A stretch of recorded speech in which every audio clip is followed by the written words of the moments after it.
Welcome to this week's virtual Drasha. This week we have the incredible privilege to begin a new Chumash Bamidbar, to begin reading Parshas Bamidbar, and the Torah opens with the following pasuk: Vaydaber Hashem al Moshe. Hashem spoke to Moshe Rabbeinu Bamidbar Sinai ba'Ohel Moed. Pasuk goes on to tell us Hashem spoke to Moshe Rabbeinu in the Sinai desert, in the Ohel Moed, in the Mishkan, be'echad lachodesh hasheni, on the first day of the second month, b'shana hashenis, in the second year since we left Egypt. And then HaKadosh Baruch Hu then goes on to give Moshe Rabbeinu the command to conduct a census, to go ahead and count the number of people, ultimately to establish the size of the standing army. And the Mefarshim are all intrigued by one simple question. The Torah goes out of its way to tell us that this communication between God and Moshe is happening Bamidbar Sinai, in the Sinai desert. Isn't that obvious? We know Klal Yisrael is in the Sinai desert, although we did not yet get to the unfortunate episode with the Meraglim, the spies, where we were condemned to wander the desert for 40 years. But we know already that Klal Yisrael is Bamidbar Sinai. We're going to be in Midbar Sinai, we're going to be in the Sinai desert until we reach the land of Israel. So why is there a need for the Torah Kedosha? Why is there a need for the Torah to articulate this specific point, Bamidbar Sinai, that we were in the Sinai desert? And the Baal HaTurim says something truly beautiful. The Baal HaTurim says that there is a connection between the end of Chumash Vayikra and the beginning of Chumash Bamidbar. The Baal HaTurim says the last pasuk in Chumash Vayikra, the last pasuk in Parshas Bechukos I read, Eila ha-mitzvos asher tziva Hashem es Moshe al bnei Yisrael b'Har Sinai. These are the mitzvos that Hashem gave to Moshe to command to the Jewish people on Mount Sinai, B'Har Sinai. And listen to the words of the Baal HaTurim. The Baal HaTurim writes, Lomar, and then again, this week's parsha begins Bamidbar. So last week's parsha, the last pasuk in Chumash Vayikra, these are the mitzvos that Hashem commanded Moshe. And in this week's parsha, we begin, Vaydaber Hashem al Moshe Bamidbar Sinai. There's a juxtaposition of the phrase, Eila ha-mitzvos, these are the commandments, to the phrase Bamidbar Sinai, the Sinai desert.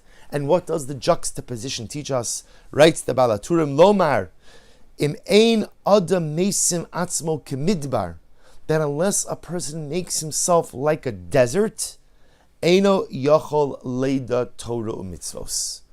It is only if a person makes himself like a desert, only if a person becomes Midbar Sinai, that he has the ability to ultimately acquire Eila ha-mitzvos. These are the mitzvos.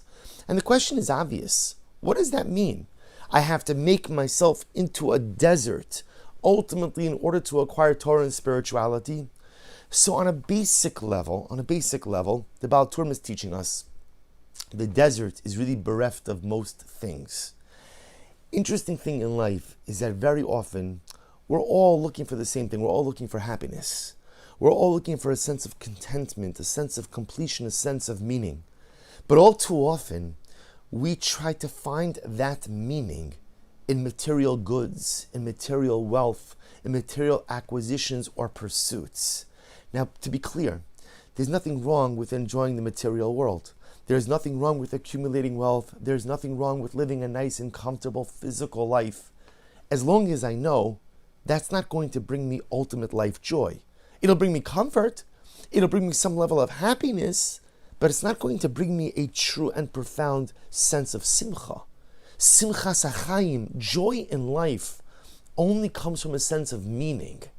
And a sense of meaning only comes if one is steeped in Torah, if one is steeped in a relationship with Hashem. Then and only then does a person feel truly happy. Then and only then does a person feel a true sense of contentment and completion. So on a basic level, the Baal HaTurim explains so beautifully that the juxtaposition, Eila ha-mitzvos asher tziva Hashem es Moshe, if you really want Torah, meaning if you really want meaning in life, if you really want true meaning, true depth, then I have to live Bamidbar Sinai. It doesn't mean to be bereft, to be void of all materialism, but it means just know that that's not the ikr. That's not the primary pursuit of life. It's all wonderful, it's all great. It all provides a sense of comfort and physical security and even a level of physical joy. That's absolutely true.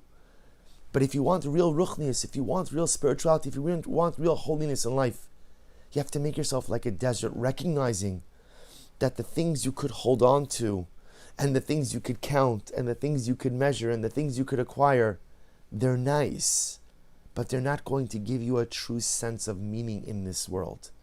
If you truly want ruchnius, if you truly want ilah hamitzvos, then ultimately you have to make yourself like Midbar Sinai. You have to make yourself like a desert. Clear everything off your plate. Enjoy it when you want to enjoy it, but recognize that it's not going to bring you contentment. It's not going to bring you fulfillment. It's not going to bring you true simcha. But perhaps the Baal Turim is also teaching us something else, which is, the interesting part in a desert. You look at it, you think about a desert landscape. And a desert landscape is barren. There's nothing there. But here's the amazing part about a desert. Any little thing that happens is noticeable. And any little thing that happens is observable. Imagine the following thing. When you walk down the street or you walk into your house, you walk into your front lawn and you see that there's a little flower growing. You'll say to yourself, great, very nice, beautiful, very nice. And if you're very frum, you'll say, Ma Rabu Ma'asech Hashem, wow, Hashem created a beautiful world. But imagine for a moment you're walking in the desert and you see a flower. That flower stands out in such stark contrast to the barren landscape. You can't help but notice it. You can't help but appreciate it. And I guarantee you, when you see that flower in the desert, you're going to notice every color, every shade, the contours of the petals. You're going to touch it and you're going to appreciate the texture of the particular plant or flower. When you see it in your front yard, you say, very nice. Oh, that's pretty. But it doesn't stand out, so you're not going to appreciate it. Or imagine, you come home and there's a puddle right in front of your doorway. Say, okay, if anything, a puddle in front of my doorway, it's a nuisance. I'm going to drag dirt into the house. Who knows what's going to happen? Or there's going to be mud, or there's going to be this. Or the puddle not in front of my house, but the puddle's on a field. The puddle's on my front lawn. Does anybody pay attention to a puddle on the front lawn? But imagine you're walking in the desert. You're walking in the blazing sun of the desert. And you see a puddle. Wow. A puddle in the desert. Water in the desert.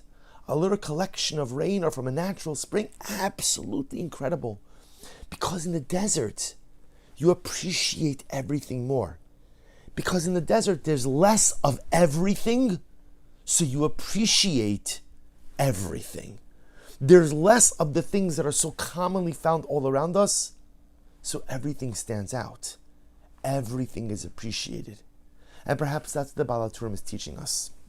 If you want Elah HaMitzvos, if you want a true spiritual existence, if you want a relationship with Hashem, if you want a relationship with yourself, because Elah HaMitzvos Torah is not just about my relationship with God or even my relationship with the Jewish people. It's about my relationship with myself. If you want that, I have to make myself like a desert. Meaning what? Learn to appreciate everything in life. We walk through life and we take so many things for granted. I wake up in the morning, and I know it sounds trite, but I wake up in the morning, that's number one. My eyes are working, my fingers are working, my body is working. I'm in a general state of health. I go ahead, and even when we see what's going on in our world, we look at Eretz Yisrael. We look at what's happening now in our brothers and sisters. Over 1,000 rockets, 5 dead. We look at what's happening and we daven and we ask HaKadosh Baruch Hu to help us. But dear friends, do you understand the times that we live in? That Baruch Hashem, for the last 2,000 years, when Jews were persecuted, we were never able to stand up. When Jews were persecuted, we were never able to fight back. Well, we don't have to take things sitting down. Baruch Hashem, we once again hold the keys to our homeland, and we have an army, and we have Iron Dome. Of course, the most important thing we have is the Ribono Shel Olam. But we have to appreciate these things in everyday life. A person goes home, and there's a mishpacha, Eretz Hashem, and there's food in the refrigerator, and there's some money in my pocket. Of course, we all like more money in our pocket. But sometimes, because we see so many brachas around us, we pay attention to none of them. We take them for granted. Kadosh Baruch Hu tells us, if you want to really be a holy person, you have to pretend like you're living in the desert. So, they say you should take time to smell the roses. It's really true that when you walk through the world and you see something beautiful, it is so important to stop and to pause and to say, Ma Rabu Ma'asecha Hashem. Ribono Shel Olam, how great is the world that you made? How beautiful it is. How much it is filled with so many beautiful brachos. And we have to condition ourselves to see the little miracles each and every day. Imagine you're living in a desert. I mean, I don't know that any of us are on this level. But, I was thinking about this. Like you open the tap, you open the faucet, and there's water. I don't drink tap water. I only drink filtered water, or Fiji water, or this water, or Evian. Okay, whatever kind of water. The point is, you can open a tap and there's water. The brachas we have, the simple brachas each and every day that we possess, you have to imagine like you're living in the desert and take the time, number one, to notice, and number two, to appreciate all of the brachos that are all around us in this world. Kadosh Baruch Hu teaches us, if you want mitzvahs, you have to make yourself like Midbar Sinai. If you want a relationship with Hashem, you want a relationship with Torah, you have to make yourself like a Midbar. Number one, recognize that your happiness and your fulfillment will not come from the things you can acquire or buy. They may give you joy, they may give you comfort, but they will not give you simchas hachayim. And lesson number two, be as appreciative of the brachos in life as if you were living in the landscape of the desert. Allow every beautiful blessing to knock you over. Allow every beautiful blessing to overwhelm you. And if we live a life like that, a life in the desert, we begin to see how truly surrounded by bracha we are. We begin to see how much the Ribono Shel Olam truly loves us. And when we feel overwhelmed by His love, in Yirtzeh Hashem, we will be zocha to reciprocate as well. Wishing everyone a wonderful day and a good Erev Shabbos.